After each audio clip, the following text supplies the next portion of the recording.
Hello learners, कैसे हो आप सब? I hope you all are doing well. In the last lecture, we have discussed about introduction of sound as a form of energy. Last lecture में हमने sound को discuss किया था as a form of energy कि sound energy का एक form होता है। हमने देखा था वेव क्या होती है, वेव के टाइप्स क्या होते हैं, साउंड वेव किस तरीके से प्रोपेगेट करती है, वो सारी चीजों का इंट्रोडक्टरी लेक्चर हमने कर लिया था।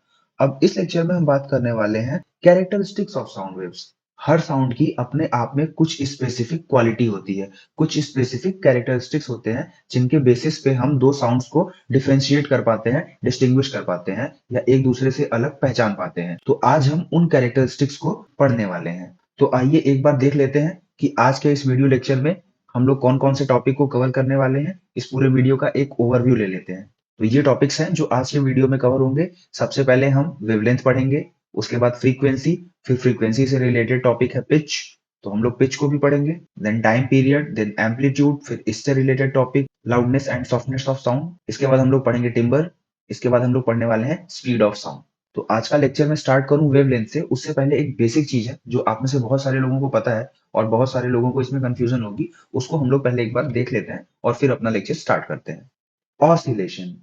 ऑसिलेशन आप में से मैक्सिमम लोगों को पता होगा, पर मैं एक बार बताना चाहता हूँ और यहाँ हमें बहुत ज्यादा इन डेप्थ जाने की जरूरत नहीं है। जो कॉमन मीनिंग होती है बस उसको समझना है।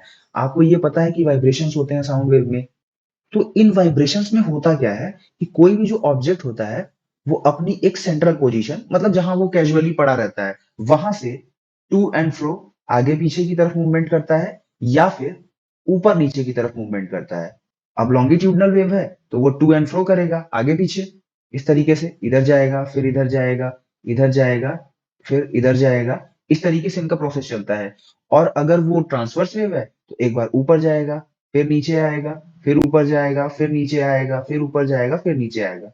तो ये जो पोजीशन होती है जिसको ये बार बार क्रॉस करता है, इसको हम सेंट्रल पोजीशन या मीन पोजीशन बोलते हैं। तो ये टर्म आप लोग याद रखेंगे, मीन पोजीशन या फिर सेंट्रल पोजीशन। यहां तक बात क्लियर है? अब मैं आगे प्रोसीड कर रहा हूं।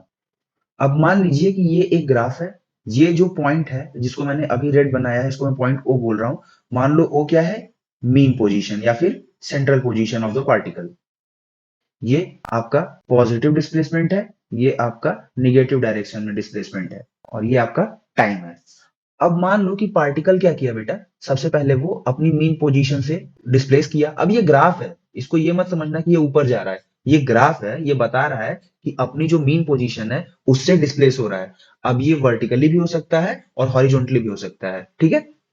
यहां से अपनी मीन पोजीशन से इसने किया मैक्सिमम डिस्प्लेसमेंट, उसके बाद फिर ये वापस आया अपनी मीन पोजीशन पे।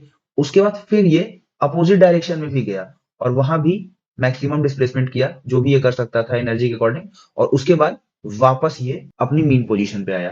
तो ये जो प्रोसेस है, ये यहां तक, मतलब एक बार अपनी मीन पोजीशन के पॉजिटिव डायरेक्शन में मैक्सिमम डिस्प्लेसमेंट, जिसको भी आप पॉजिटिव डायरेक्शन मानो, और उसके बाद एक बार अपनी मीन पोजीशन के निगेटिव डायरेक्शन में मैक्सिमम डिस्प्लेसमेंट करके वापस मीन पोजीशन पे आने का जो प्रोसेस होता है, इसको बोलते हैं वन साइकिल। ओके, ये पूरी एक साइकिल या एक वाइब्रेशन या फिर एक ऑसिलेशन कही जाती है। क्योंकि देखो, इसके बाद जो मोशन है वो इटसेल्फ रिपीट हो रहा है। यहां से देखो फिर कॉपी ही हो रहा है।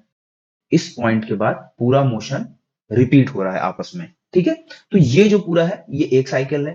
फिर यहां से आप देखोगे इस पॉइंट से, तो ये दूसरी साइकिल है। तो इसी तरीके से ढेर सारी साइकिल्स बनती हैं वाइब्रेशन में।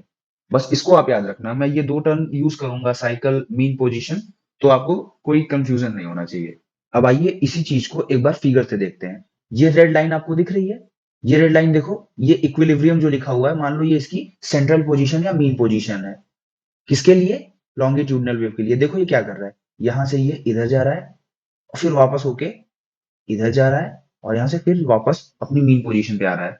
इसके बाद फिर पूरा प्रोसेस रिपीट हो रहा है। तो ये जो पूरा सिस्टम है, ये पूरा क्या है? एक साइकिल है, ठीक है। और इसी तरीके से अगर आप देखोगे तो ये देखो ट्रांसवर्स वेव में क्या हो रहा है। जो ऑब्जेक्ट है वो अपनी मीन पोजीशन से ऊपर जा रहा है पहले, ये देखो यहाँ ऊपर गया, उसके बाद फिर वापस अपनी मीन पोजीशन पे आया और फिर नीचे गया और फिर वहीं से रिपीट कर रहा है। मतलब देखो क्या कर रहा है, ऊपर जा रहा है, फिर नीचे आ रहा है, फिर ऊपर आ रहा है, और उसके बाद फिर सेम प्रोसेस रिपीट हो रहा है। तो ये पूरा जो प्रोसेस है इसको वन साइकिल कहते हैं। आई होप आपको अच्छे से समझ में आ गया होगा। अब चलते हैं हम लोग अपने टॉपिक वेवलेंथ पे। वेवलेंथ, नाम से ही क्लियर है बेटा, वेव की लेंथ।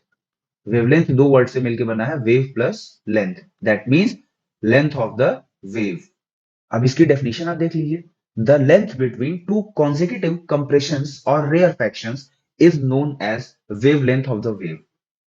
अब यहां पे आप इसको ध्यान से देखिए, एक कंप्रेशन, दो कंप्रेशन, इनके बीच की जो गैप है, देखो एक कंप्रेशन कहाँ है, यहाँ पे है, ये देख रहे हो जो डार्क येलो पार्ट है, एक कंप्रेशन और दूसरे कंप्रेशन के बीच की जो लेंथ होती है, इसको हम बोलते हैं वेवलेंथ। वैसे वेवलेंथ इतना सिंपल कॉन्सेप्ट है नहीं, पर अभी आपके स्टैंडर्ड पे बस आप इतना समझो कि ये जो पूरा गैप है दो कंप्रेशंस के बीच का, अगर एक कंप्रेशन यहाँ पे है तो उस पॉइंट पे दूसरी कंप्रेशन यहाँ पे है, तो ये दोनों के बीच का जो गैप है, इसको हम बोलते हैं वेवलेंथ। और ये डेफिनेशन आपकी लॉन्गिट्यूडनल वेव के लिए है। अगर हम ट्रांसवर्स वेव की बात करें, तो ट्रांसवर्स वेव में देखिए, एक पहले क्रेस्ट बनता है, फिर एक थ्रू बनता है, और फिर ये प्रोसेस रिपीट होता है, दूसरा क्रेस्ट। तो ये जो दो क्रेस्ट हैं, इनके बीच की जो लेंथ होती है, इसको हम वेवलेंथ बोलते हैं। या फिर जो दो कॉन्जिकेटिव, कॉन्जिकेटिव का मतलब कि दो लगातार, ऐसा नहीं है कि आप एक यहां पकड़ लो और इसके बीच की डिस्टेंस निकालने लगो, नहीं, दो कॉन्जिकेटिव, इनके इनके बीच की, या फिर इनके इनके बीच की, या फिर इनके इनके बीच की, कोई भी पकड़ोगे तो लेंथ सेम आएगी, वो वेवलेंथ होती है। ओके, या फिर दो कॉन्जिकेटिव थ्रूज के बीच की लेंथ, इसको भी हम क्या बोलते हैं, वेवलेंथ। तो ट्रांसवर्स और लॉन्गिट्यूडनल वेव्स के लिए अलग अलग होता है, क्योंकि ट्रांसवर्स वेव में क्या होता है, ट्रांसवर्स वेव में अप एंड डाउन मोशन होता है, तो वहां पे क्रेस्ट एंड थ्रूज फॉर्म होते हैं। तो इसलिए दो कॉन्जिकेटिव क्रेस्ट या फिर दो कॉन्जिकेटिव थ्रू के बीच का जो लेंथ होता है, जो गैप होता है, उसकी जो मेजरमेंट होती है, उसको हम वेवलेंथ बोलते हैं। और लॉन्गिट्यूडनल वेव में जो मोशन होता है वो टू एंड फ्रो होता है, तो वहां पे कंप्रेशंस एंड रेयरफैक्शंस फॉर्म होते हैं। तो दो कॉन्जिकेटिव रेयरफैक्शंस या दो कॉन्जिकेटिव कंप्रेशंस के बीच का जो गैप होता है, उसको हम वेवलेंथ बोलते हैं। और यही डेफिनेशन यहाँ पे दोनों लिखी हुई है, इसको आप स्क्रीन पे पॉज करके लिख सकते हो, स्क्रीनशॉट ले सकते हो, या जो भी आपकी इच्छा हो। ठीक है, ये हो गई नॉर्मल बात। लेकिन मैंने आपको अभी ये बताया कि वेवलेंथ इतना सिंपल कॉन्सेप्ट नहीं है।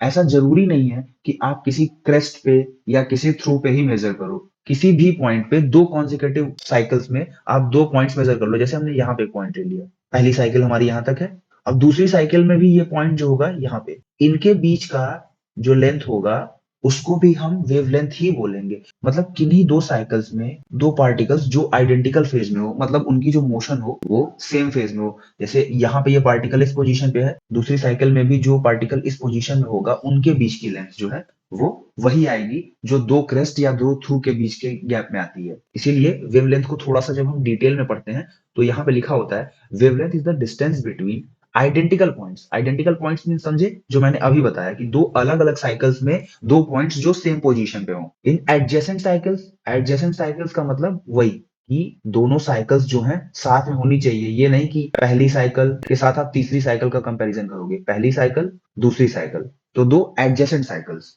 ठीक है, इसी को वेवलेंथ बोलते हैं। तो क्या निकल के आया, wavelength is the distance between identical points in two adjacent cycles of a single wave form.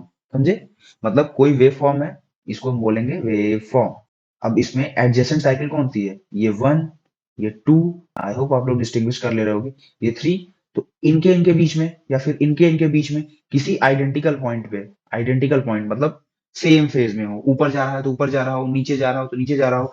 अगर ये ओरिजिन से 3 सेंटीमीटर के ऊपर पे है, तो ये भी ओरिजिन से 3 सेंटीमीटर के ऊपर ही होना चाहिए, और इन दोनों के बीच की जो लेंथ होगी, उसको हम वेवलेंथ ही बोलेंगे। तो जरूरी नहीं है कि आप क्रेस्ट या थ्रू पे मेजर करो, आप इसको मीन पोजीशन, सेंट्रल पोजीशन जो मैंने आपको बताया, वहां भी मेजर कर सकते हो। लेकिन कैलकुलेशन को सिंपल करने के लिए हम कंप्रेशंस पे या फिर क्रेस्ट पे या फिर थ्रू पे ही मेजर करते हैं, वो इजी होता है। अब जो वेवलेंथ होती है, इसको बेटा हम लैम्डा से डिनोट करते हैं। लैम्डा, ये ग्रीक लेटर है लैम्डा, याद कर लो, ऐसे छोटे छोटे वर्ड आपको बहुत मिलने वाले हैं। और क्योंकि वेवलेंथ लेंथ है, तो इसकी जो मेजरमेंट होती है वो ऑब्वियसली मीटर में होती है।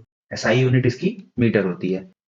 तो अभी के लिए बस आप इतना याद रखो कि इसकी मेजरमेंट हम मीटर में करते हैं, इनको हम लैम्डा से डिनोट करते हैं। तो जो वेवलेंथ की पूरी कहानी निकल के आई, वो क्या निकल के आई कि वेवलेंथ दो कॉन्जिकेटिव क्रेस्ट या थ्रू के बीच का गैप जो होता है, उसकी लेंथ होती है। इसको हम लैम्डा से डिनोट करते हैं, इसकी एसआई यूनिट मीटर होती है।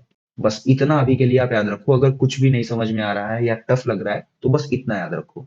वैसे टफ लगेगा नहीं यार, बहुत सिंपल होता है। और ये जो चीजें मैंने आपको बताई हैं, अब इनको ढंग के ग्राफ से थोड़ा सा देख लिया जाए। ये देखिए, जैसे मान लीजिए ये डिस्प्लेसमेंट है, ये सेंट्रल पोजीशन से डिस्प्लेसमेंट है, ऊपर गया, तो इस पॉइंट से और दूसरी साइकिल में भी सेम पॉइंट पे इनके बीच का जो गैप होता है, इसको हम बोलते हैं वेवलेंथ, यानी कि लैम्डा।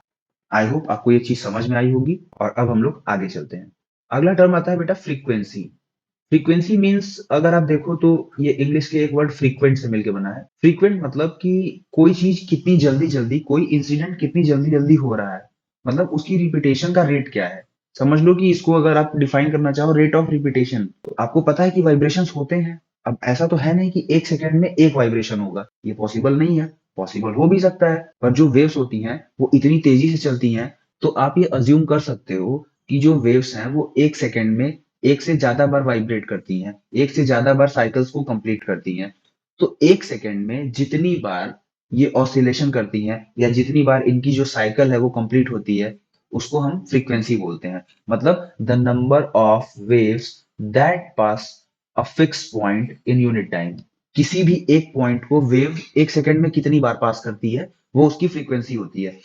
अब वो फिक्स पॉइंट आपका क्रेस्ट भी हो सकता है, मतलब एक सेकंड में कितनी बार क्रेस्ट का फॉर्मेशन हो रहा है, एक सेकंड में कितनी बार थ्रूज का फॉर्मेशन हो रहा है, या फिर एक सेकंड में कितनी बार कंप्रेशन हो रहा है, रेयरफेक्शन हो रहा है लॉन्गिट्यूडनल वेव के केस में, तो उसको हम फ्रीक्वेंसी बोलते हैं। अगर सिंपल, एकदम सिंपल आपसे बोला जाए, तो आप सीधा कह सकते हो एक सेकंड में जो साउंड वेव है वो जितने नंबर ऑफ साइकिल्स कंप्लीट करती है उसको हम फ्रीक्वेंसी बोलते हैं साउंड की।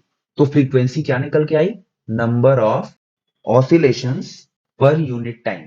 अब यूनिट टाइम यहाँ पे आप सेकंड ले सकते हो, और सेकंड ही लिया जाता है जनरली। तो एक सेकंड में कितना ऑसिलेशन हो रहा है, कितनी साइकिल कंप्लीट हो रही है, कितना वाइब्रेशन हो रहा है, उसी को हम फ्रीक्वेंसी बोलते हैं। आपको बस इतना याद रखना है, बाकी चीजें थियोरेटिकल हैं। अगर आपकी अंडरस्टैंडिंग अच्छी है तो आप उसको अभी समझ सकते हो, अदरवाइज जैसे जैसे आपकी क्लासेस बढ़ेंगी आप चीजों को आराम से सीख जाओगे। और बेटा जो फ्रीक्वेंसी है इसको हम न्यू से डिनोट करते हैं, न्यू, एन यू। ये वी नहीं है, ये न्यू है। ये भी एक ग्रीक लेटर है, जैसे लैम्डा है उसी तरीके से न्यू है। आप याद रखोगे न्यू क्या डिनोट करता है? न्यू डिनोट करता है फ्रीक्वेंसी को। और जो फ्रीक्वेंसी की यूनिट होती है, एसआई यूनिट, उसको हम हर्ट्ज के नाम से जानते हैं, HERTZ। इसको हम एच स्मॉल जेड से रिप्रेजेंट करते हैं, हर्ट्ज। इसका मतलब होता है number of oscillations per unit second. जैसे अगर लिखा हुआ है 40 हर्ट्ज, तो इसका मतलब है कि जो साउंड वेव है वो 40 ऑसिलेशन पर सेकंड कर रही है। अभी जब हम न्यूमेरिकल्स करेंगे तो आपको ये चीजें ज्यादा बेहतर तरीके से समझ में आ जाएंगी। अब फ्रीक्वेंसी से ही रिलेटेड एक और प्रॉपर्टी होती है जिसका नाम है पिच। हर साउंड की एक अपनी पिच होती है। जैसे आप देखो कोई बहुत सुरीला गाता है, कोई बहुत मोटा गाता है, भद्दा गाता है, तो ये पिच की वजह से होता है। लोग बोलते हैं ना कि उसकी आवाज में सुर नहीं है, तो इसी को बोलते हैं पिच। तो ये साउंड का एक कैरेक्टरिस्टिक होता है जो फ्रीक्वेंसी पे डिपेंड करता है। मतलब अगर ज्यादा फ्रीक्वेंसी है तो साउंड की जो पिच होगी वो हाई होगी, और अगर लो फ्रीक्वेंसी है तो लो पिच साउंड। अब इसको अगर आप थोड़ा सा और डिटेल में समझो, मतलब कि अगर कोई ऐसी साउंड वेव है जो एक सेकंड में ज्यादा ऑसिलेशंस कर रही है, मतलब उसकी फ्रीक्वेंसी ज्यादा है, मतलब वो की हाई पिच साउंड है। और अगर वाइब्रेशंस कम है पर सेकंड, तो उसकी फ्रीक्वेंसी कम होगी, और जब फ्रीक्वेंसी कम होगी तो पिच भी कम होगी। अब इससे जुड़ा बहुत इंटरेस्टिंग आपको मैं एक चीज बताना चाहता हूँ। जैसे लॉयन की जो रोर होती है, लॉयन क्या करता है? दहाड़ता है। उसकी जो पिच होती है वो मॉस्किटो की जो ह्यूमिंग होती है, करते हैं मच्छर कान के पास, उससे कम होती है। इसकी फ्रीक्वेंसी ज्यादा होती है, high frequency, that means high pitch. यहाँ पे लो फ्रीक्वेंसी, लो पिच। याद रखना, कभी कभी पूछ लेते हैं कि ऐसा अगर है तो इसमें किसकी फ्रीक्वेंसी ज्यादा होती है, किसकी पिच ज्यादा है। तो वो चीजें आपको यहाँ मिल जाएंगी। जैसे विमेन्स जो होती हैं उनका साउंड जो होता है उसकी पिच हमेशा मेन के साउंड से ज्यादा होती है, मतलब इनकी फ्रीक्वेंसी ज्यादा होती है इनके साउंड की, इसीलिए इनकी आवाज पतली होती है और हम लोग की आवाज भद्दी होती है। अभी के लिए बस इतना समझो, ठीक है? बाकी अभी जैसे जैसे चैप्टर बढ़ेगा सारी चीजें समझ में आती जाएंगी। ये बस एक इंट्रोडक्टरी लेक्चर चल रहा है कि आपको सारी चीजों का नॉलेज हो कि बेसिकली ये होता क्या है। अब पिच के बाद हम पढ़ने वाले हैं एक बहुत ही छोटा सा टॉपिक, टाइम पीरियड। जो साउंड वेव होती है उसका फॉर्मेशन कैसे होता है? यहां से चली, क्रेस्ट बनाया, थ्रू बनाया, क्रेस्ट बनाया, थ्रू बनाया, क्रेस्ट बनाया, थ्रू बनाया। तो एक साइकिल को कंप्लीट करने में जो टाइम लगता है उसको हम टाइम पीरियड कहते हैं। Time taken by the sound wave to complete one oscillation, one cycle और one vibration is known as time period. इसको हम कैपिटल टी से डिनोट करते हैं, और इसे भी हम सेकेंड्स में मेजर करते हैं। अब यहाँ पर जो थोड़े भी स्मार्ट होंगे उनको एक चीज दिमाग में क्लिक करेगी कि अभी मैंने बताया एक सेकंड में नंबर ऑफ ऑसिलेशंस जो होते हैं या नंबर ऑफ साइकिल्स जो होती हैं उसको हम बोलते हैं फ्रीक्वेंसी। और एक ऑसिलेशन या एक साइकिल को कंप्लीट करने में जो टाइम लगता है वो होता है टाइम पीरियड। दैट मीन्स कि फ्रीक्वेंसी और टाइम पीरियड में रिलेशन होगा। कैसे? ऐसे फ्रीक्वेंसी और टाइम पीरियड इस तरीके से रिलेटेड होते हैं। Frequency is equal to 1 upon time period. इसको एक एग्जांपल से समझते हैं। मान लो कि एक साउंड वेव है जिसकी फ्रीक्वेंसी क्या है? 50 हर्ट्ज है। दैट मीन्स 1 सेकेंड में 50 साइकिल्स, 50 बार ऑसिलेट कर रहा है, 50 बार वाइब्रेट कर रहा है, या जो भी आप कह सकते हो। तो एक बार वाइब्रेट करने में या एक साइकिल कंप्लीट करने में कितना टाइम लगेगा? 1 सेकेंड में 50 बार कर रहा है, तो एक बार करने में कितना टाइम लगेगा? वो ऐसे निकल जाएगा, 1 cycle is equal to 1 second divided by 50, और इसकी वैल्यू निकल के आएगी 0.02 सेकेंड। मतलब एक साइकिल 0.02 सेकेंड में कंप्लीट हो रही है, और इसी तरीके की 50 साइकिल 1 सेकेंड में हो रही है। तो इस तरीके से फ्रीक्वेंसी और टाइम पीरियड का जो रिलेशन है वो स्टैब्लिश होता है। फ्रीक्वेंसी को हम डिनोट करते हैं न्यू से, और टाइम पीरियड को डिनोट करते हैं कैपिटल टी से। तो यहाँ जो रिलेशन निकल के आएगा उसको हम लिख सकते हैं nu is equal to 1 upon T, या फिर आप इसको दूसरे फॉर्म में ये भी लिख सकते हो, T is equal to 1 upon nu, या फिर आप ये भी लिख सकते हो कि nu into T is equal to 1। ये तीनों फॉर्मूले याद रखना, कहीं ना कहीं काम आ जाएंगे। आगे बढ़ते हैं और पढ़ते हैं relation between wavelength and frequency of a sound wave. अब यहाँ हमें फ्रीक्वेंसी न्यू और वेवलेंथ लैम्डा में एक रिलेशन फाइंड आउट करना है।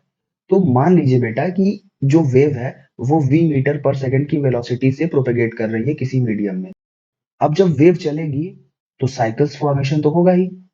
वेव अगर आगे बढ़ रही है तो वो साइकिल बनाते हुए चलेगी, चाहे वो कंप्रेशन रेयरफैक्शन की हो या फिर क्रेस्ट एंड थ्रू की हो। और एक साइकिल को कंप्लीट करने में जो टाइम लगेगा उसको हम क्या बोलते हैं? Time period. और एक साइकिल में वेव जो लेंथ कवर करती है उसको हम वेवलेंथ कहते हैं। अब आप तो बोलोगे कि सर आपने बोला था कि दो कॉन्जिक्यूटिव क्रेस्ट या दो कॉन्जिक्यूटिव थ्रू के बीच का जो लेंथ होता है उसको हम वेवलेंथ बोलते हैं।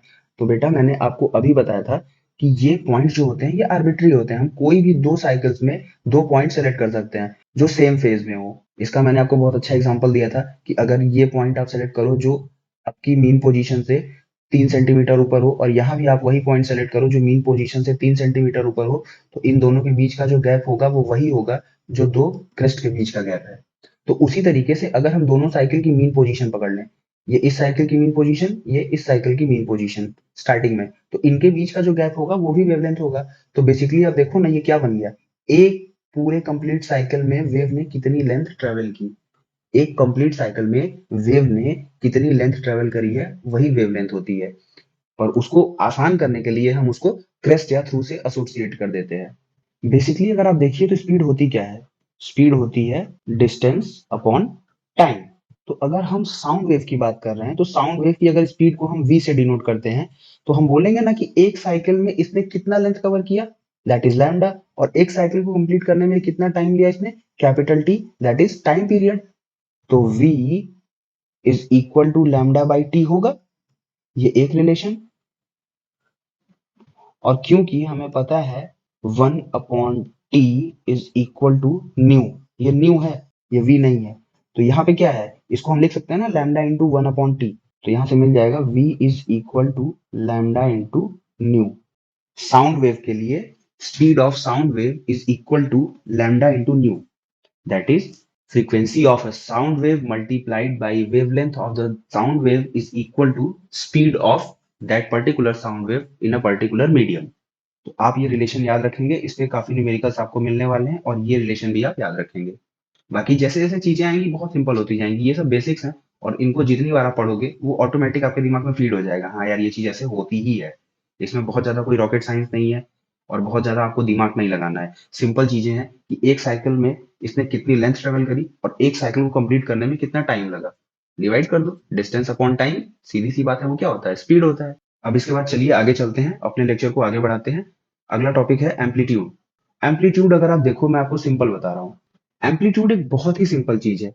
कोई भी ऑब्जेक्ट जो वाइब्रेशन कर रहा है तो वो क्या करता है, अपनी मीन पोजीशन के अलोंग टू एंड फ्रो या फिर अप एंड डाउन मूवमेंट करता है। तो जो इसकी मैक्सिमम डिस्प्लेसमेंट होती है अपनी मीन पोजीशन से, उसी को हम एम्पलीट्यूड कहते हैं। अब जैसे कोई पार्टिकल है, ये उसका मीन पोजीशन है, अब वो यहाँ से 5 सेंटीमीटर ऊपर गया, मैक्सिमम, इसके ऊपर नहीं गया, तो ये 5 सेंटीमीटर जो होगा ये उसकी मैक्सिमम डिस्प्लेसमेंट हो गई फ्रॉम इट्स मीन पोजीशन, और इसी को हम बोलते हैं एम्पलीट्यूड।